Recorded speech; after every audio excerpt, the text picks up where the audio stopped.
ආයිබෝවන් කියලා ඔයාලව සාදරයෙන් පිළිගන්නා TG ඉලෙක්ට්‍රොනික් එකට මගේ YouTube channel එකේ දෙවෙනි වීඩියෝ එක විදිහට මම අද කරන්න හිතුවේ කොහොමද SMD soldering plate එකක් හදාගන්නේ කියලා. ඉතින් අපි ලේසියෙන්ම පහසුවෙන්ම කොහොමද soldering plate එකක් හදාගන්නේ කියලා මේ වීඩියෝෙන් කතා කරමු. එහෙනම් අපි වැඩි කතා නැතුව කෙලින්ම යමු වීඩියෝ එකට. හරි අපිට මේක හදාගන්න ඉස්සෙල්ලාම අවශ්‍ය වෙනම high registration coil එකක්. මේ කොයිල් එක තියෙනවා රයිස් කුකර් වල ඔයාලට පුළුවන් නම් පාන රයිස් කුකර් එකකින් උනත් මේ කෑල්ල ගලව ගන්න පුළුවන්.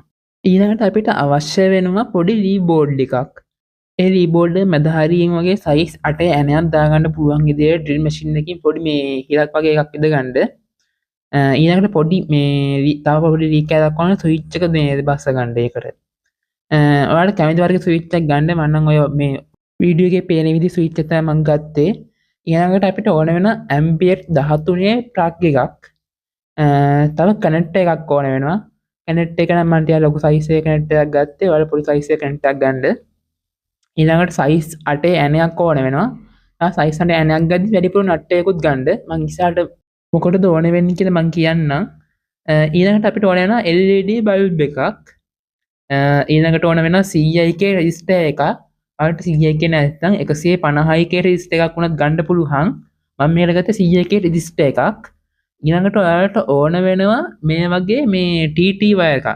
මම මේ හොඳ වයර් එකක් ගත්තා. ටික TT වයර් එකක් උනත් ඔයාලට ගන්න පුළුවන්. අවුව මේ ගෙවල් රිපෙයාර් කරද්දී බල්බ් එක දාන වයර් තමයි ඔය තියෙන්නේ. හරි දැන් අපි බලමු මේක කොහොමද හදාගන්නේ කියලා. ඉස්සෙල්ලාම ඔයාලා මේ වගේ ලී බෝඩ් එකක් ගන්න. ලී බෝඩ් එක අරන් අර මේ මම හරි කරන් තිබුණ නට් දෙක ගලව ගන්න ඉස්සෙල්ලාම. ඊට පස්සේ අපි high registration coil එක අරන් coil එකේ අර තියෙන හිරට අර ඇනේ බස්ස ගන්නවා. බස්සගෙන නට් එක දාලා හොඳට හිර කර ගන්න ඕන. බෝල් ඔයාලා අඬුවකින් වගේ හිර කර ගන්න බෝල් වෙන්නේ නැති වෙන්න. මම අඬුවක් කරාම මේක දැන් හිර කර ගන්න ඕන.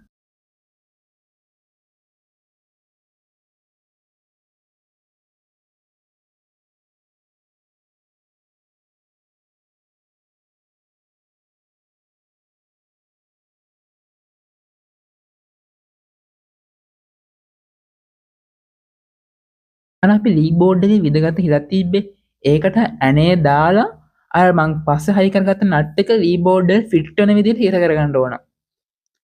ඔයාලා අඩුවක් වගේ භාවිතා කරලා මේක හොඳට හිර කරගන්න. නැත්නම් අපි සෝල්ඩරින් කරද්දී මේ ප්ලේට් එක හෙලවෙන්න පුළුවන්. ඒ හින්දා ඔයාලා හොඳට මේක හිර කරගන්න ලී බෝඩ් එක ෆිට වෙන විදිහට.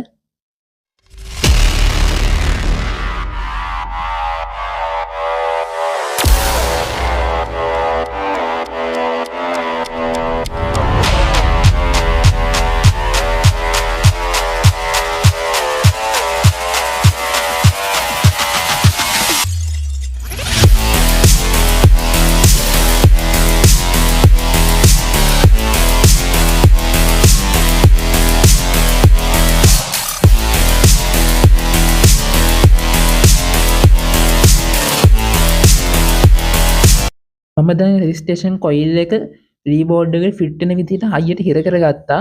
අපි ඊළඟට දැන් මේ ස්විච් එක අරන් අර පොඩි ලී කෑල්ලට සෙට් කරගමු. අර ඔයාලට පේනවා ඇති මගේ පොඩි ලී කෑල්ලේ චූටි හිලක් ඉදගෙන තියෙනවා. ඒ LED බල්බ් එක දාගන්න පුළුවන් විදිහට ඔයාලත් ඒ විදිහට කැමති නම් මේ LED බල්බ් එක දාගන්න පුළුවන් විදිහට හිලක් ඉද ගන්න ඔයාලා. හරි දැන් මම රෙජිස්ට්‍රේෂන් කොයිල් එකේ වයර් එක පොඩ්ඩක් දිග වැඩි හින්දා මම ඒක කපා ගන්නවා ස්විච් එක සම්බන්ධ කරගන්න ලේසි වෙන්න. ඔයාලා කටර එකක් තියානම් වයර් කටින් කරන කටර එකක් තියානම් කටර එකකින් කපා ගන්න. මට ඉතින් එකක් තාම නැති හින්දා මම තාම කතුරෙන් කපන්නේ. ඔයාලා හිමීට ඒක කපා ගන්න නැත්නම් මේ හික්මකට මේ වයර් එක කැපිලා යන්න පුළුවන්. ඒ හින්දා හිමීට කපන්න. ඊළඟට මම LED බල්බ් එකට CIK රෙජිස්ටරේ පාස්ස ගත්තා. පාසගෙන ඒකට වයර් කෑලි දෙකකුත් පාස ගත්තා. මම රෙසිස්ටර් එක පාස් ගත්තේ LED බල්බ් එකේ ධන අග්‍රයට. ඔයාලා කැමති නම් ඍණ අග්‍රයට පාස් ගත්තත් කමක් නැහැ.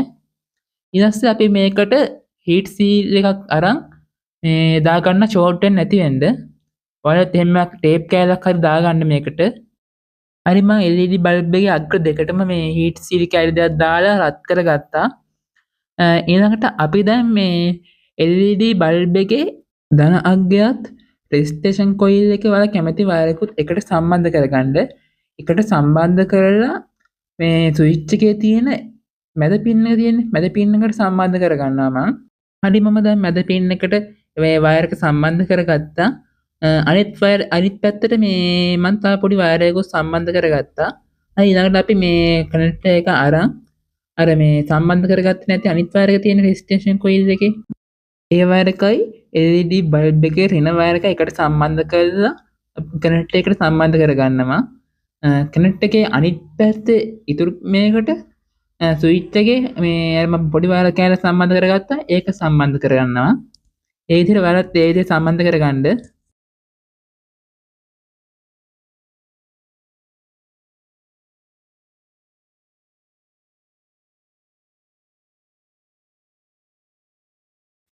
හරි මම කනෙක්ටර් එකට වයර් ටික සම්බන්ධ කරගත්තා. ඊළඟට දැන් අපි මේ දැන් මේ සම්බන්ධ කරගත්ත ඒව ටික මේ ගම් ටිකක් හරි මේ ඇණයක් හරි දාලා හිර කරගන්න ඕන හොඳට. දැන් මම කනෙක්ටර් එකට අඟලේ විතර ඇණයක් අරන් මේ ලීබෝඩ් එක තියලා හයි කරගන්නවා. ඔයාලා අඟල් 3 කාල වගේ ඇණයක් ගත්තත් කමන්නේ.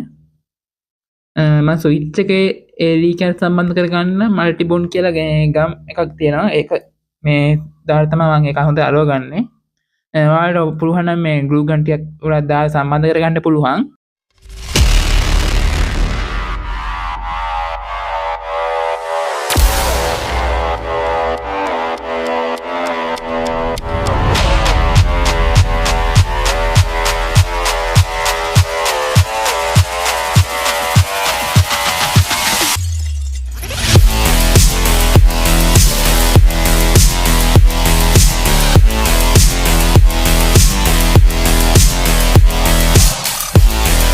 ඊළඟට මම ඇම්බියන්ට් 13 ප්ලග් එක ගන්නවා. අර මම කලින් කිව්ව TT වයරයක් හරි ඔයාලා කැමති වයරයක් ගන්න කියලා ඩබල් වයරයක් හරි ඒ ප්ලග් එකට මම ඒ TT වයර එක සම්බන්ධ කරගන්නවා දැන්. ඔයාලා ප්ලග් එකට වයර එක සම්බන්ධ කරගද්දී නිව්ට්‍රල් එකට නිල් පාට වයර එකත් ලයිව් එකට මේ දුඹුරු පාට වයර එකත් ඒකට සම්බන්ධ කරගන්න. හරි අපි වයර එක දැන් ප්ලග් එකට මේ සම්බන්ධ කරගත්තා. අපි ප්ලග් එකට සම්බන්ධ කරගත්ත වයර එකේ අනිත් කෙළවර දෙක අර අපි මේ කලින් මේ බෝඩ් එකට සම්බන්ධ කරගත්ත කනෙක්ටර් එකට දාලා මේ සම්බන්ධ කරගන්න ඕන ඔයාලා. හරි මම වයර් දෙක සම්බන්ධ කරගත්ත කනෙක්ටර් එකට.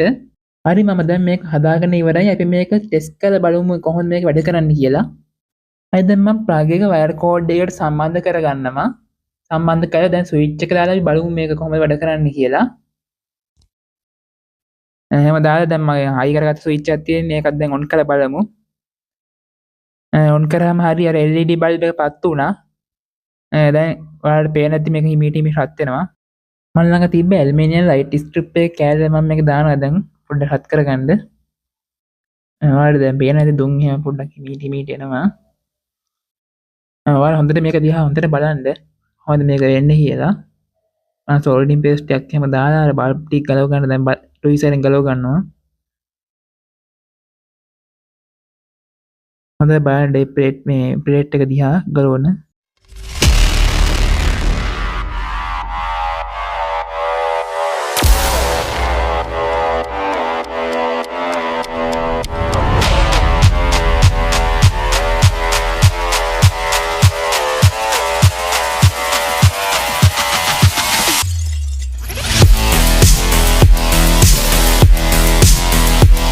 ඔයාලා දකින්න ඇති ලයිට් බෝඩ් වල විච් දේ.